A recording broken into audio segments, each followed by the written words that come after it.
মানুষ কতটা বিচিত্র হতে পারে।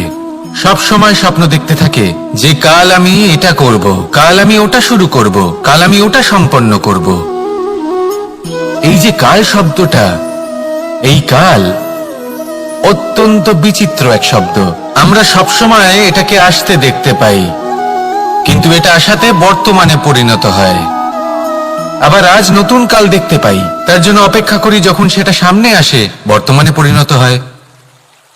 এই কাল সবসময় একটা মিথ্যে সান্ত্বনা দেয় যে সে আসছে, কিন্তু সে কখনোই আসে না।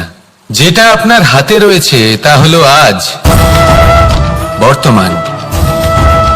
তাই যা করার আছে, যা সম্পন্ন করতে চান, যা শুরু করতে চান, আজ করুন, বর্তমানে করুন। কারণ আজ আপনি যা করবেন সেটাই আপনার ভবিষ্যৎ নির্ধারিত করবে।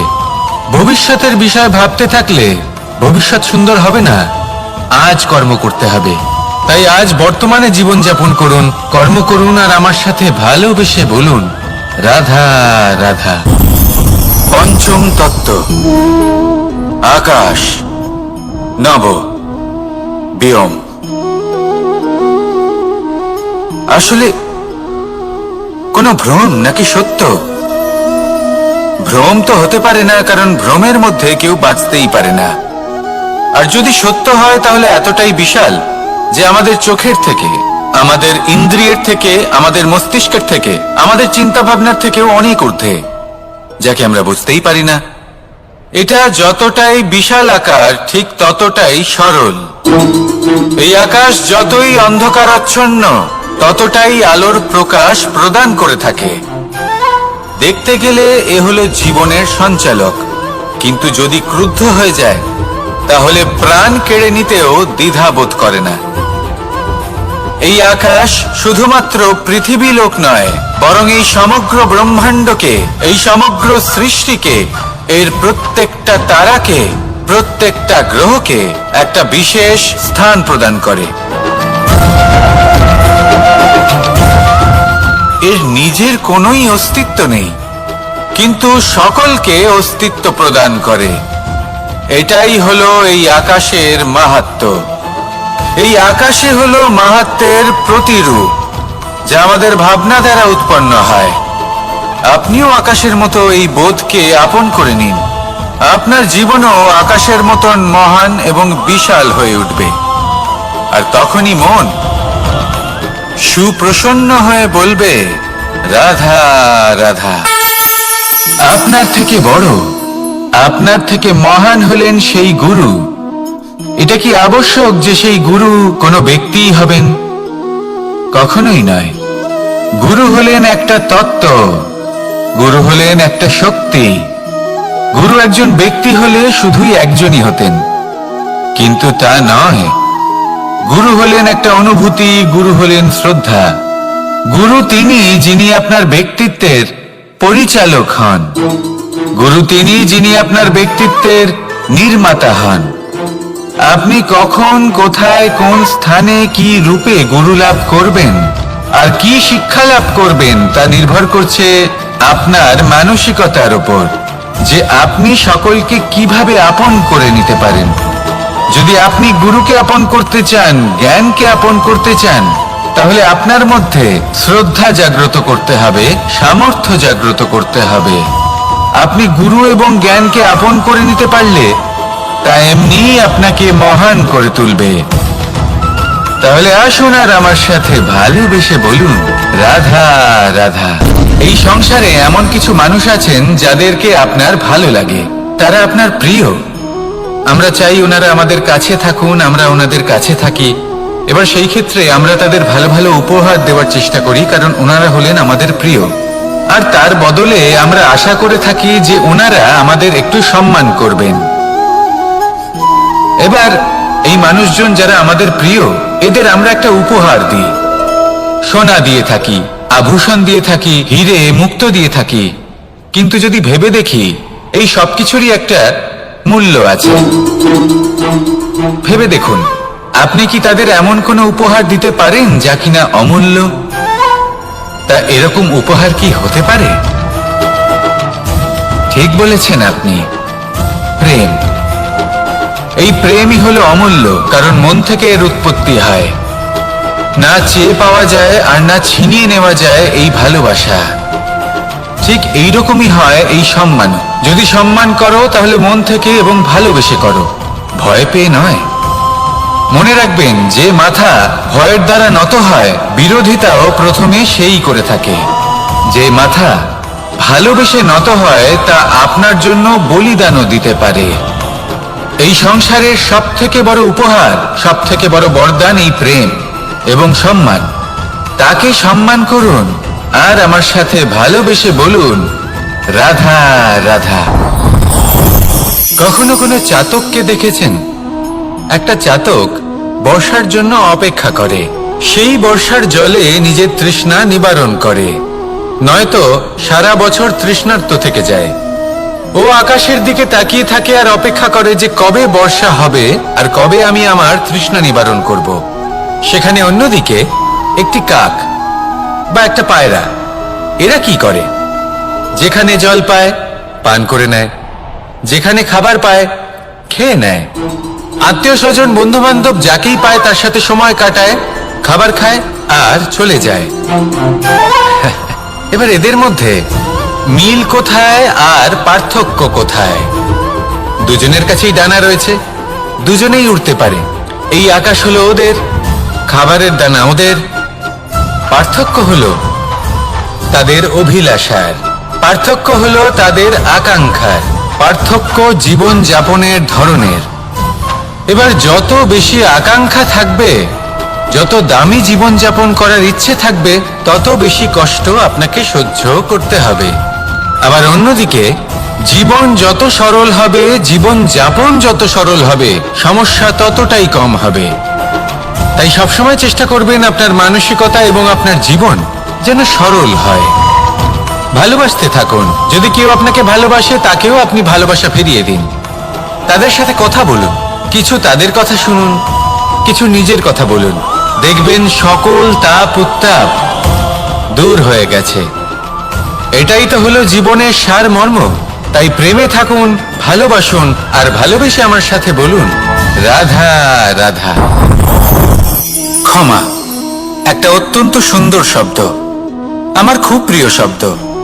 কিন্তু এই ক্ষমা কখন আর কিভাবে প্রয়োগ করতে হবে সেটা বোঝা প্রয়োজনীয়। এক, যদি আপনি কোনো অন্যায় করেন আর ক্ষমা না চান, ক্ষমা প্রার্থনা না করেন, ক্ষমা চাওয়া থেকে এড়িয়ে যান, তাহলে তাতে আপনারই ক্ষতি হবে। কিভাবে? ক্ষমা না চাইলে মনের মধ্যে অহংকার জাগ্রত হয়, আর অহংকার তো প্রকৃত অর্থে আমাদের ক্ষতিই করে। দুই, কেউ যদি অপরাধ করেন, আপনার থেকে ক্ষমা না চান, তাহলে তাকে ক্ষমা করবেন না। ক্ষমা হলো অত্যন্ত অমূল্য, আর না চাইতেই কাউকে ক্ষমা দান করা এটা উচিত নয়। তিন, যদি কেউ আপনার সাথে অনুচিত কিছু করেন, অপরাধ করেন, আর আপনার থেকে ক্ষমা চান, তাহলে তাকে ক্ষমা করে দিন। তাতে আপনার অন্তরের করুণাবোধ জাগ্রত হবে, প্রেম জাগ্রত হবে, আর তা আপনার জন্য শুভ হবে। চার, যদি আপনি নিজে কোনো অপরাধ করেন, তাহলে অবশ্যই ক্ষমা চাইবেন। তাতে আপনারই লাভ হবে। কিভাবে? সামনের ব্যক্তি আপনাকে ক্ষমা করুক বা না করুক, আপনার অন্তরের অহংকার ক্ষীণ হবে, আর এই মন আরো নির্মল হয়ে উঠবে। এই ক্ষমা অত্যন্ত অমূল্য, ভেবেচিন্তে একে ব্যবহার করুন, আর আমার সাথে ভালোবেসে বলুন, রাধা রাধা। একবার একজন গুরু তার শিষ্যদের পরীক্ষা নিচ্ছিলেন। উনি ওনার প্রত্যেক শিষ্যকে একটি করে পাখি দিয়ে বললেন সেই পাখির বলি দিতে হবে, কিন্তু এমন এক স্থানে যেখানে কেউ তাদের দেখতে পাচ্ছে না। প্রত্যেক শিষ্য নিজের যাত্রা শুরু করলো। কেউ ঘন বনে প্রবেশ করলো, কেউ অন্ধকার গুহায় প্রবেশ করলো, কেউ দূরে কোনো পর্বতের শিখরে পৌঁছে গেল। যে মুহূর্তে দেখলো তাদের কেউ দেখতে পাচ্ছে না, তারা সেই বলি দিতে চেষ্টা করলো। যেই বলি দিতে গেল, সেই পাখি আলোর কিরণে পরিবর্তিত হলো এবং লুপ্ত হয়ে গেল। একজন শিষ্য ছিল যে আবার গুরুর কাছে ফিরে এলো। সে বলল, ক্ষমা করবেন গুরুদেব, কিন্তু আমি এমন কোনো স্থান পেলাম না যেখানে কেউ আমাকে দেখতে পাচ্ছে না। অন্য কেউ না দেখতে পেলেও আমি নিজে দেখতে পাচ্ছিলাম, আমার অন্তর্মন দেখতে পাচ্ছিল। সেই শিষ্য বুঝতে পেরেছিল যে পরমাত্মার দৃষ্টি সবসময় তাকে দেখতে পাচ্ছে, আর ও কখনো অনুচিত কর্ম করতে পারবে না। আর শুধুমাত্র এই কারণে সেই শিষ্যই সেই পরীক্ষায় উত্তীর্ণ হলো। আসুন আর আমার সাথে ভালোবেসে বলুন, রাধা রাধা। আমরা সবাই ফল খাই, কিন্তু আমাদের সেই ফলই প্রিয় হয় যে পরিপক্ক হয়ে ওঠে, যেটা নম্র হয়, আর যে ফল অনেক বেশি মিষ্টি আর সুস্বাদু হয়ে থাকে, যাদের রঙে বাহার দেখা যায়। সেইভাবে জীবনে আমরা নানান মানুষের সাথে পরিচিত হই, কিন্তু সেই মানুষই আমাদের মন ছুঁয়ে যায় যারা বিনম্র স্বভাবের, যাদের বাণী খুব মধুর, যাদের অন্তরে আত্মবিশ্বাসের একটা তেজ, একটা রং দেখা যায়। এবার এমন ব্যক্তি আমরা কি করে হব? ঠিক সেইভাবেই যেমন একটা ফল রোদ, বর্ষা, শীত, বায়ু এই সকল সংকটময় পরিস্থিতির সম্মুখীন হয়ে পরিপক্ক হয়ে ওঠে, সেইভাবেই মানুষ সংকটময় পরিস্থিতির সম্মুখীন হয়ে পরিপক্ক হয়ে ওঠেন। যদি এই সংকটের সম্মুখীন হন তাহলে অভিজ্ঞ হবেন, আর এই অভিজ্ঞতাই শিক্ষা দিয়ে যাবে। এই অভিজ্ঞতা আমাদের শিখিয়ে দেয় যে আমাদের বিনম্র থাকতে হবে। অহংকার করে কোনো লাভ নেই। মধুর বাণীর যে কি মূল্য তা আমরা শিখতে পারি।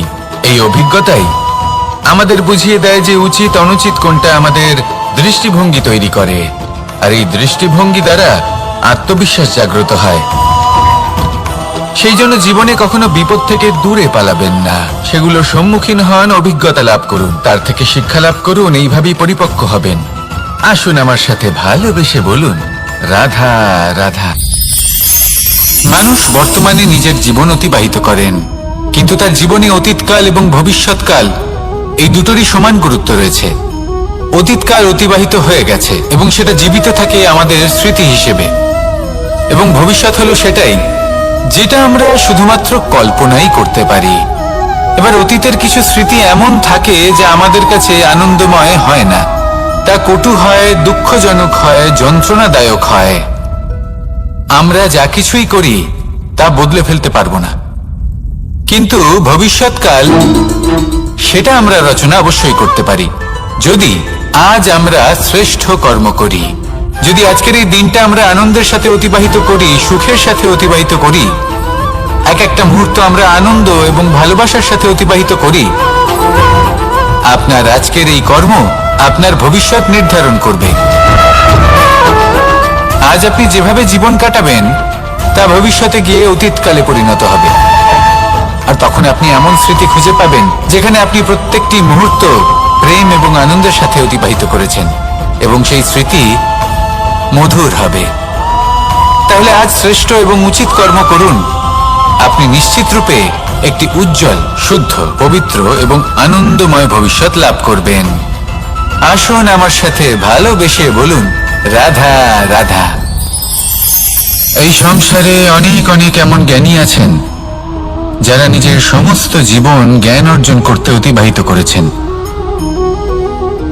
এই সংসারে এমন কোনো বেদ নেই, কোনো পুরাণ নেই, কোনো শাস্ত্র নেই, কোনো ভাষা নেই যা ওনারা জানেন না। এমন কোনো বিষয় নেই যা নিয়ে ওনারা কোনো বক্তব্য রাখতে পারবেন না। কিন্তু আমরা এই সকল জ্ঞানীকে কি ভালোবাসতে পারি? এনাদের সকলকে সম্মান করতে পারি না। কারণটা কি?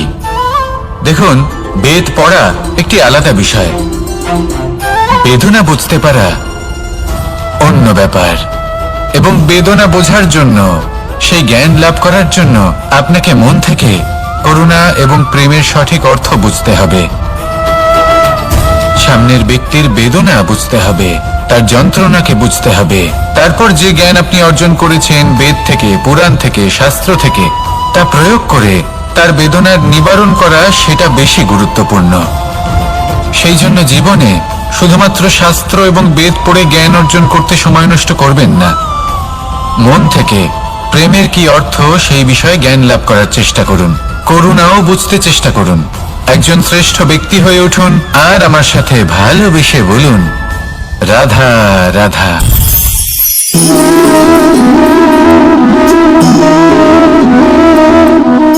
জল এই সংসারের সমস্ত প্রধান তত্ত্বের মধ্যে একটি। এই জল যে কোনো জ্বালা দূর করে, আগুনকে নিভিয়ে দেওয়ার ক্ষমতা রাখে, অবিরল অবিচল ভাবে প্রবাহিত হতে পারে, একে কেউ বাধা দিতে পারে না। এর পথে বাধা সৃষ্টি করলে নিজের পথ নিজেই খুঁজে নেবে বা সে নিজেই নিজের পথ বানিয়ে নেবে, কিন্তু কখনো থামবে না।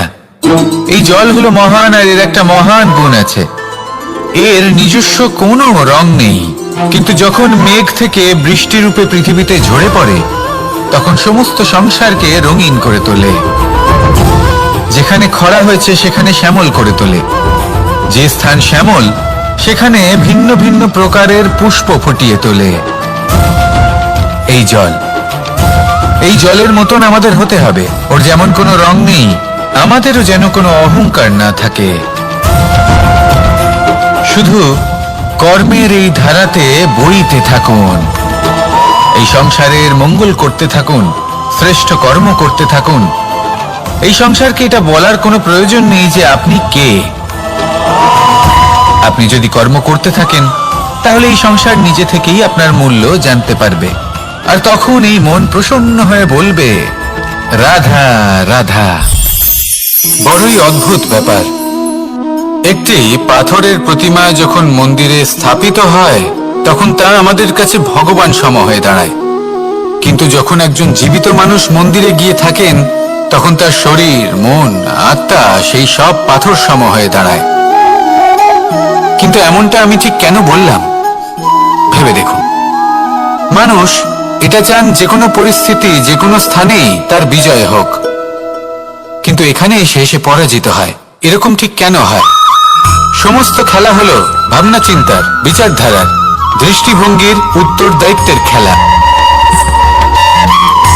পাষাণের এই প্রতিমা, তার একটি উত্তরদায়িত্ব আছে, আশা ধরে রাখার দায়িত্ব।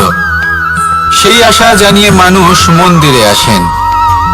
তেমনি মানুষের একটি উত্তরদায়িত্ব আছে যেটা সে ভুলে যায়, আর সেই উত্তরদায়িত্ব হলো এটা, যে মন্দিরে যে ভগবানকে সে প্রসন্ন করতে যাচ্ছে তাকে সে তখনই খুঁজে পাবে যখন পূর্ণরূপে সে সমর্পিত থাকবে। যদি মনে সমর্পণের ভাব না থাকে তাহলে ভগবান কখনো প্রসন্ন হবেন না। নিজের উত্তরদায়িত্ব বোঝার বদলে মানুষ শুধু একটা অনুষ্ঠান পালন করেন, যেমন ফুলের একটা মালা অর্পণ করেন, আর সেই কারণেই তিনি পরাজিত হন। আপনি ফুলের মালা অর্পণ করুন, প্রসাদ অর্পণ করুন, কিন্তু মনের মধ্যে পূর্ণ সমর্পণের ভাব থাকা প্রয়োজনীয়। তবেই আপনি মন্দিরে গিয়েও প্রাণবন্ত হয়ে থাকতে পারবেন, তবেই ঈশ্বরকে প্রসন্ন করতে পারবেন। আসুন আমার সাথে ভালোবেসে বলুন রাধা রাধা। এই সংসার, এই সংসারের অন্তের, এর বিনাশের প্রারম্ভ কিভাবে হয়?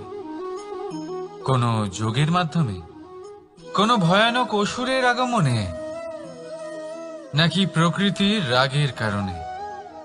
না, এই সংসারের বিনাশের প্রারম্ভ হয় আমি থেকে। এই আমি, এই তুমি, এটা আমি করেছি, ওটা তুমি করেছো, এটা আমার, ওটা তোমার, আদি ইত্যাদি। এই ভাব যখন মনে বাসা বেঁধে নেয়, সর্বপ্রথম ঘর ভাগ হয়, তারপর বসতি, তারপর প্রাণ, আর তারপর দেশ, আর সবার শেষে সমস্ত সংসার ভাগ হয়ে যায়। আর এই ভাগ হয়ে যাওয়া শেষে মনোমালিন্যে পরিণত হয়। এখন এমত অবস্থায় কি করা যেতে পারে? কিভাবে বাঁচা যায় এই পরিস্থিতির থেকে? কিভাবে দূরে থাকা যায় এই বিনাশের থেকে? উত্তর সেই একটাই, করুণা। একে অপরের দরকারগুলি বুঝুন, একে অপরের সমস্যাগুলি বুঝুন, একে অপরের দুঃখের সাথী হয়ে দাঁড়ান, একে অপরের সুখের ভাগীদার হন। আর শেষে যখন এই আমি আমরাতে পরিণত হবে, তখন এই বিনাশ নিজে থেকেই দূরে চলে যাবে। তাহলে আমরাতে বিশ্বাস করতে শিখুন, আর আমার সাথে ভালোবেসে বলুন রাধা রাধা। এই মুদ্রা, এবারে ভাবুন, এটাই আমাদের জীবন। জীবনের সুখ আর দুঃখ এই মুদ্রার, এই জীবনের দুটি দিক। কিন্তু যখনই আমরা ঈশ্বরের কাছে প্রার্থনা করি তখনই আমরা সুখ চাই, আর সেই সুখ আসেও। আর যখনই সেই সুখ আসে তখন ব্যক্তি সর্বপ্রথম তাকে ভুলে যায় যে দুঃখের সময় ওনার সাথে ছিলেন।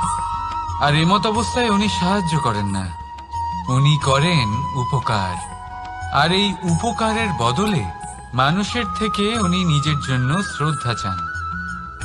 আর সেই শ্রদ্ধা, সেই চাহিদার কারণে উনি নিজেকে অন্যদের থেকে শ্রেষ্ঠ, অন্যদের থেকে ভিন্ন মনে করতে বিবশ হয়ে যান। আর আলাদা হবার কারণে তার মধ্যে জেগে ওঠে অহংকার, আর সেটাই হয় তার পতনের কারণ। এবার এতে কি করা যেতে পারে? কি চাওয়া যেতে পারে ঈশ্বরের কাছে? এই প্রশ্ন অবশ্যই মনে আসে। ঈশ্বরের কাছে চান সুখ, শুধুমাত্র ততটাই যাতে অহংকার না আসে, আর দুঃখ ততটাই যাতে শ্রদ্ধা না চলে যায়। রাধা রাধা। এই সংসারে এমন কিছুই নেই যে সব সময় একই থাকবে। যা কিছু নির্মাণ হয়েছে তা একদিন অবশ্যই ভেঙে পড়বে, কিন্তু এই ভেঙে যাওয়ার বিশ্লেষণ আপনি কিভাবে করবেন তা আপনার উপরে নির্ভর করছে। ওই আকাশের দিকে তাকান, ওই মেঘ, ওটাও ভেঙে পড়ে, কিন্তু নিজে ভেঙে পড়ার সাথে বর্ষাকে তৈরি করে যায়। মাটির ডেলা অবশ্যই ভেঙে পড়ে, কিন্তু ব্যবহারযোগ্য মাটির রূপ নিয়ে। এই ধরিত্রীর বুকে কোনো এক বীজ যখন ভেঙে পড়ে তখন ধরিত্রীর উপর এক বিশাল আকারের বৃক্ষ নির্মাণ করে। যদি জীবনে কিছু ভেঙে পড়ে তাহলে নিরাশ হয়ে পড়বেন না, নিজের সাহস হারাবেন না। ধনাত্মক দৃষ্টিভঙ্গি দিয়ে দেখতে চেষ্টা করুন। মনে করুন নিয়তি নিশ্চয়ই আপনার জন্য আরো ভালো কিছু ভেবে রেখেছে, যা ভবিষ্যতে আপনার প্রতীক্ষা করছে। ধনাত্মক চিন্তা ভাবনা করতে থাকুন, তারপর দেখবেন শ্রেষ্ঠ রচনা নিজেই তৈরি হবে। রাধা রাধা। চলতে থাকা,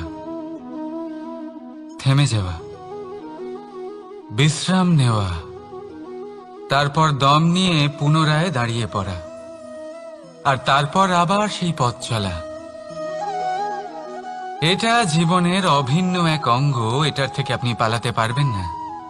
কিন্তু এই অঙ্গকে আপনি নিজের জীবনে কিভাবে প্রয়োগ করবেন, কিভাবে তাকে কাজে লাগাবেন, সেই সিদ্ধান্ত আপনাকে নিতে হবে।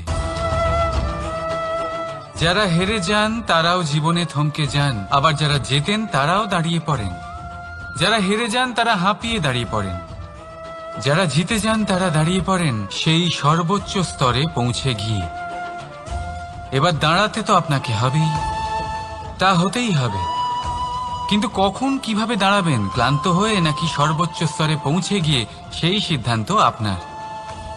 অবশ্যই দাঁড়িয়ে পড়ুন, কিন্তু ক্লান্ত হয়ে নয়, কারণ আপনাকে পুনরায় দাঁড়িয়ে পড়তে হবে, পুনরায় যাত্রাপথে এগোতে হবে এবং সর্বোচ্চ স্তরে পৌঁছতেই হবে। রাধা রাধা। স্বপ্ন, আমরা জীবনে স্বপ্ন দেখতে থাকি, সেটা পূরণ করার পূর্ণ প্রয়াস করে থাকি। কিন্তু এই স্বপ্ন পূরণ না হওয়ার পরিস্থিতিতে আমরা ভেঙে পড়ি, ছিন্ন বিচ্ছিন্ন হই, আর তারপর এই বোঝা আমরা আগামী প্রজন্মের ওপর রীতিমতো চাপিয়ে দিই। আমরা এটাই মনে করি যে আমরা যেটা হতে পারিনি সেটা আমাদের সন্তান অবশ্যই হবে। আমরা যা কখনো পাইনি আমাদের সন্তান অবশ্যই তা পাবে। এটা যে অনুচিত সেটা আমরা ভাবি না, কিন্তু এটা ভুল, আর এই ভুল আমরা সকলেই করে থাকি। সন্তান প্রকৃতি আর পরমাত্মার আশীর্বাদ। ওদের ভেতরে তাদের নিজের একটা অস্তিত্ব লুকিয়ে থাকে, সেটা মন দিয়ে দেখুন তো। আপনি শুধু ওই সন্তানকে জন্ম দিয়েছেন, কিন্তু ওর জীবন আপনার নয়। তাই নিজের সন্তানের সাথে থাকুন, সময় কাটান, ওদেরকে ভালোবাসুন, সব সময় প্রেরণা দিন, কিন্তু প্রেরণা দিন ওর নিজের অস্তিত্বকে বাড়ানোর জন্য, ওর নিজের স্বপ্ন পূরণ করার জন্য, আপনার স্বপ্ন পূরণ করার জন্য নয়।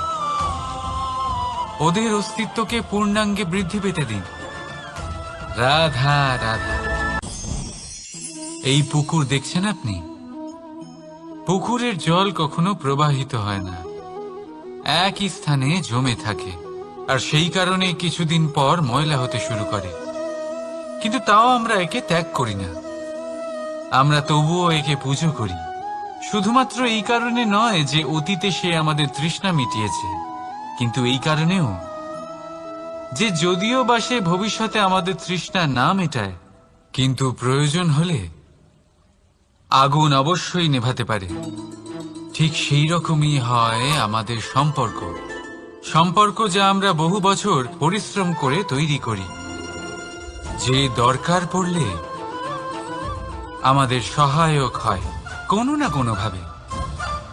সেই জন্য সম্মান করতে শিখুন এই সম্পর্কগুলিকে, শিখুন এই সম্পর্কগুলিকে অটুট রাখতে। কথায় কথায় এই সম্পর্কগুলিকে ভেঙে দিতে শিখবেন না। রাধা রাধা। বিষ, এই শব্দটা শুনলেই মনে অনেক কল্পনা জন্ম নেয়। কল্পনা অসহ্যকর তিক্ততা, কল্পনা অত্যন্ত বেদনাদায়ক মৃত্যু। এবার যদি আপনাকে জিজ্ঞেস করা হয় যে সবচেয়ে বিষাক্ত বিষ কোনটা, তাহলে আপনি কি বলবেন? কেউ বলবে সর্পের বিষ, কেউ বলবে কাঁকড়া বিছের, কেউ বলবে কালকিউটের বিষ। কিন্তু না, এই সমস্ত রকম বিষ সেই বিষের সামনে টিকতে পারবে না যাকে আমরা বলে থাকি কানের মধ্যে ঢালা বিষ। শুনতে অত্যন্ত মিষ্টি, কিন্তু তিক্ততায় অত্যন্ত বিষাক্ত। পেটের মধ্যে যাওয়া এই বিষ শুধুমাত্র একটি মানুষের মৃত্যুর কারণ হয়, কেবল একটি। কিন্তু কানের মধ্যে ঢালা এই বিষ একাধিক সম্পর্কের নাশ করতে পারে। আর এটাতে সেই ব্যক্তির ভুল নেই যে আপনার কানে বিষ ভরেছে, আপনি তাকে দোষ দিতে পারেন না। এখানে দোষ আপনার নিজের, যে এই বিষকে আপনি নিজের উপরে প্রভাব ফেলতে দিয়েছেন, এই বিষকে সুযোগ দিয়েছেন আপনার ক্ষতি করতে। এটা আপনার ভুল। সেই জন্য কুমন্ত্রণায় কখনো কান দেবেন না। আপনার মনে ভালোবাসার দৃঢ়তা জাগিয়ে তুলুন আর নষ্ট করে দিন এই সংসারের সমস্ত বিষের প্রভাবকে। রাধা রাধা। জীবন, আমাদের এই জীবন, সুখ আর দুঃখ, এই দুইয়ের মিশ্রণ। এদের সংমিশ্রণই জীবনের ভারসাম্য বজায় রাখে। এখন এই সুখ, সুখ এমন এক বস্তু যাকে সবাই খুঁজে চলেছে। দুঃখ এমন এক অনুভূতি যা সবার কাছে আছে। আমাদের প্রত্যেকের জীবনে সুখ আর দুঃখ আসতে থাকবে আর যেতেও থাকবে, এটা অবশ্যই জীবনে থাকবে।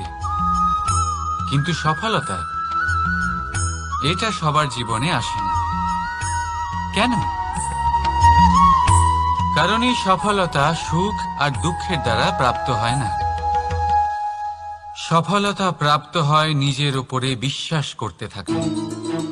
আকাশের ওই সূর্যকে দেখুন, সূর্যের বিশ্বাস আছে নিজের উপর যে সে সমস্ত জগৎকে আলোকিত করতে পারবে, নিজের প্রথম রশ্মি দিয়ে অন্ধকারকে দূর করতে পারবে।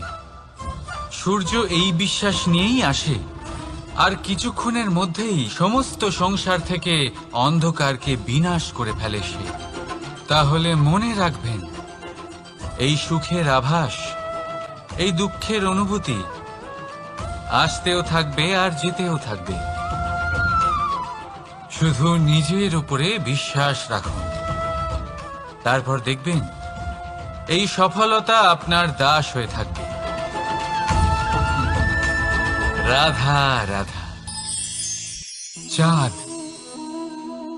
কত শ্রেয়, শুভ্র, কত সুন্দর, কিন্তু যদি আপনি মনোযোগ সহকারে দেখেন তাহলে দেখবেন এই চাঁদেও দাগ আছে। আর এই দাগগুলি থাকার কারণে কি এই চাঁদের মাহাত্ম্য কখনো কমে যায়? কখনো নয়। এর কারণ হলো চাঁদের নিরন্তর চেষ্টা। একবার এই আকাশে দেখুন, এই অন্ধকার সবসময় চেষ্টা করে চাঁদকে ঢেকে দেওয়া, কিন্তু এই চাঁদ সবসময় এই অন্ধকারের সাথে লড়াই করতে থাকে। অমাবস্যা থেকে শুরু করে চাঁদের এই যাত্রা পূর্ণিমা অবধি পৌঁছেই যায়। আর তাই এই চাঁদের পুজো করা হয়, এই কারণে এই চাঁদকে মাহাত্ম্য দেওয়া হয়। এইভাবেই যদি আপনার মধ্যে কোনো দোষ থাকে, কোনো খারাপ কিছু থাকে, তাহলে সেটা কোনো বড় ব্যাপার নয়। চেষ্টা করুন সেটাকে শুধরে নেওয়ার, কিন্তু সেই কারণে নিজেকে খারাপ মনে করা এটা অনুচিত। নিজের ভুলগুলো, নিজের দোষগুলো, নিজের খারাপ দিকের কথা ভুলে আপনি এই সংসারের ভালোর দিকে প্রস্থান করেই দেখুন না। আপনি দেখবেন আপনার অন্তরের তেজ ঠিকরে বেরোচ্ছে। রাধা রাধা। এই পিঁপড়েদের দেখছেন আপনি? সবাই একই রকমের। এদের মধ্যে তফাৎ খুঁজে বার করা অসম্ভব। মনে হয় যেন ওদের আলাদা আলাদা অস্তিত্বই নেই। কিন্তু যদি আপনি মন দিয়ে দেখেন তাহলে দেখবেন প্রতিটা পিঁপড়ের আলাদা কাজ নির্ধারিত, তাদের আলাদা অস্তিত্ব আছে। কেউ বাড়ি বানানোর জন্য মাটি সংগ্রহ করতে পটু, কেউ ঢিপি বানাতে পটু, কেউ খাবার খোঁজায় পটু, আবার কেউ সেই খাবার আনায় পটু। ঠিক সেরকমই হয় মানুষেরা। মনে হতেই পারে সবাই একই রকম, কিন্তু প্রতিটা মানুষের ব্যক্তিত্ব, প্রতিটা মানুষের অস্তিত্ব ভিন্ন হয়। আর সত্যি কথা বলতে কি, প্রতিটা মানুষের ভিন্নতাই আমাদের প্রগতির দিকে নিয়ে যায়।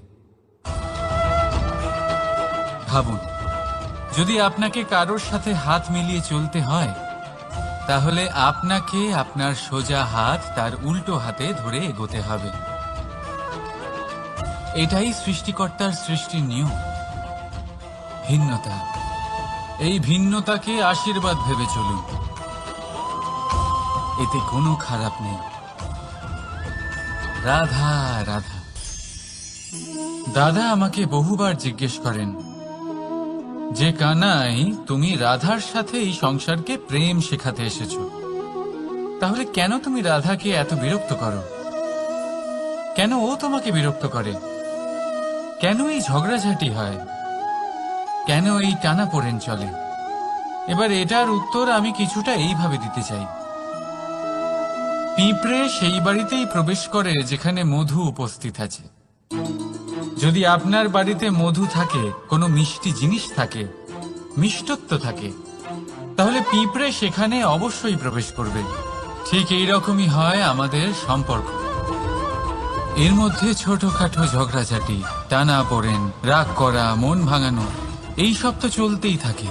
বিশেষ করে সেই সম্পর্কগুলিতে যেখানে মিষ্টত্ব আছে। মনে রাখবেন, যেই সম্পর্কে কোনো খুনসুটি নেই, রাগ করা, মান ভাঙানো নেই, কোনো ছোটখাটো ঝগড়াঝাটি নেই, সেই সম্পর্ক শুধুমাত্র মস্তিষ্ক দিয়ে পালন করা হচ্ছে, মন থেকে নয়। তাই মন থেকে ভালোবাসতে শিখুন। আর এই ছোটখাটো ঝগড়াঝাটির, এই অম্ল মধুর খুনসুটির আনন্দ উপভোগ করুন, কারণ এতেও ভালোবাসা আছে। রাধা রাধা। এই পুস্তক বড়ই কাজের জিনিস।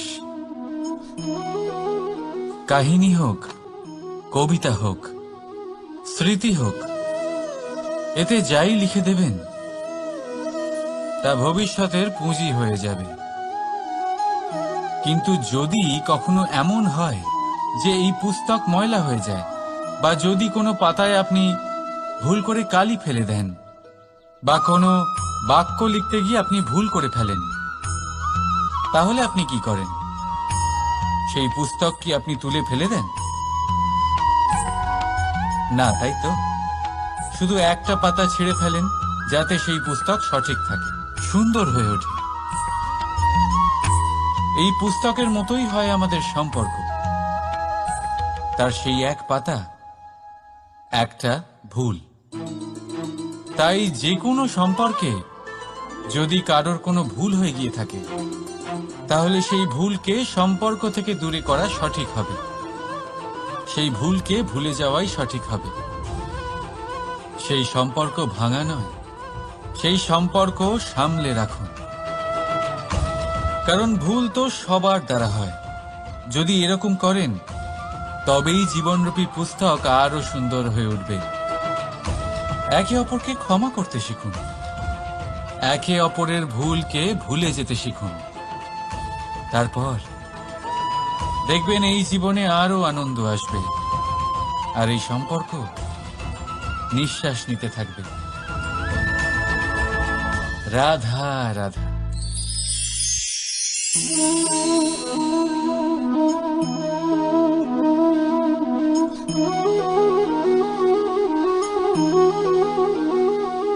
আমার এই ছায়া দেখতে পাচ্ছেন আপনি? প্রকাশের স্রোত যখন মধুর আর দূরে থাকে, তখন এই ছায়া লম্বা হয়ে যায়। কিন্তু যেই প্রকাশের স্রোত মাথার উপরে চলে আসে, এই ছায়ার আকার ক্রমশ ছোট হতে থাকে, আর অন্ধকারে তো এই ছায়া বিলুপ্ত হয়ে যায়। কিছুটা এরকমই হয় আমাদের অহংকার। সুখের আগমন হলে, বৈভবের উপলব্ধিতে এটা বাড়তে থাকে। কিন্তু যেই সংকটের তাপ বেড়ে ওঠে, অহংকার ছোট হতে থাকে। আর যখন সংকটের এই অন্ধকার আমাদের চারিদিক থেকে ঘিরে ধরে, তখন এই অহংকার আমাদের ছায়ার মতোই বিলুপ্ত হয়ে যায়। তাই সেই কারণে আপনার জীবনে সংকটের আগমন আপনার অহংকার নষ্ট করেই দেবে, কিন্তু তার জন্য সংকটের অপেক্ষা কেন করবেন? এই অহংকারকে বাড়তেই দেবেন না, উৎপন্ন হতেই দেবেন না। বিবেকের সুতো দিয়ে বেঁধে রাখবেন একে। দেখুন, আমি শ্রেষ্ঠ, এটা বিশ্বাস করতে কোনো আপত্তি নেই।